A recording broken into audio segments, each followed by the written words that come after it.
ശരത്തെ എന്നെ കൂടെ കളിക്കാൻ മുട്ടോടാ. അതിന് കേട്ടെടുത്ത് മനസ്സിലാണല്ലോ. പറ്റൂലടാ, നിന്നെ കൊണ്ട് പറ്റൂല. എടേ അവൻ കളിക്കട്ടെ.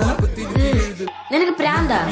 എടേ അതെല്ലാം മറ്റവന്മാരുടെ കിടിലൻ ടീമാ. അഥവാ അവനുണ്ടെങ്കിൽ നമ്മള് തോറ്റ നൈസായിട്ട് അവന്റെ മണ്ടച്ചാരം ജയിക്കുവാണെ ക്രെഡിറ്റ് നമുക്ക് കൊടുക്കാം. പോളി ഡേ ഇറങ്ങ. അമ്പാടി ബാള് വരുമ്പോ ബാറ്റ് എടുത്ത് വീശണം. ബുക്ക് എടുത്ത് എഴുതാൻ പാടി. യവൻ നിക്കുമ്പോ തോറ്റാ മതിയായിരുന്നു.